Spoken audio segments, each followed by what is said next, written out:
안녕하세요. K아트 성형외과 원장, 의학박사 성형외과 전문의 김남복입니다. 오늘은 이마 거상 수술 후의 부작용에 대해서 알아보고 설명을 해드리도록 하겠습니다.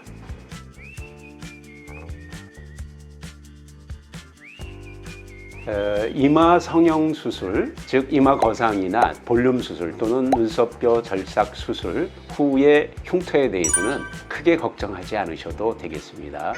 과거에는 이마 거상을 위해서 귀에서 귀까지 두피 내에 아주 긴 절개선을 내고 그리고는 크게 수술을 했지요. 따라서 긴 절개선의 흉터가 남을 수밖에 없는 그러한 방법을 썼습니다. 하지만 지금은 내시경을 사용해서 수술하기 때문에 1cm 정도의 작은 절개선 3개 내지 또는 6mm 정도의 작은 절개선 2개가 추가돼서 총 5개의 작은 절개선을 내면은 수술이 가능합니다. 따라서 아주 작은 절개선이기 때문에 흉터도 최소화돼서 눈에 띄지 않고 거상술 또는 나머지 눈썹뼈 절삭이라든지 이러한 이마 수술이 가능합니다. 따라서 이마의 흉터에 대해서는 크게 걱정하지 않으셔도 되겠습니다.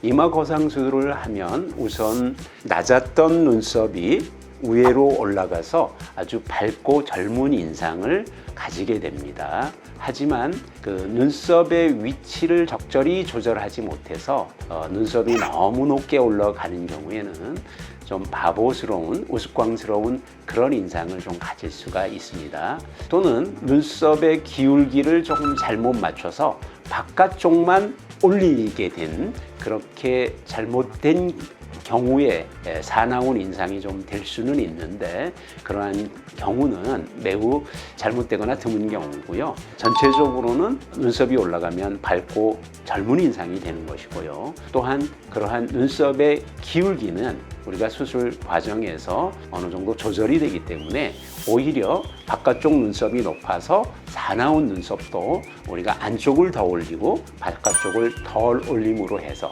오히려 그러한 사나운 눈썹도 부드럽고 편안한 그러한 인상으로 바꿀 수 있습니다.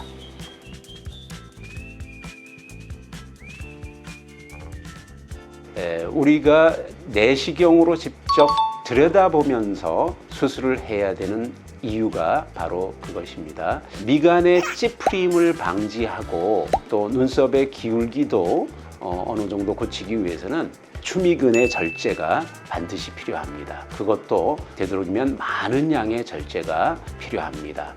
이마로 가는 감각신경, 즉 상안화신경과 상활차신경이 바로 이 추미근을 통과하거나 근처로 지나갑니다. 따라서 추미근을 절제할 때 이러한 감각신경들이 다칠 수 있는 우려가 있습니다. 따라서 그러한 신경들을 찾아서 그 사이사이에서 추미근만을 절제하기 위해서 우리가 바로 내시경을 사용하고 그 내시경을 통해서 직접 신경을 찾아서 분간해서 그거를 피해서 수술하는 겁니다.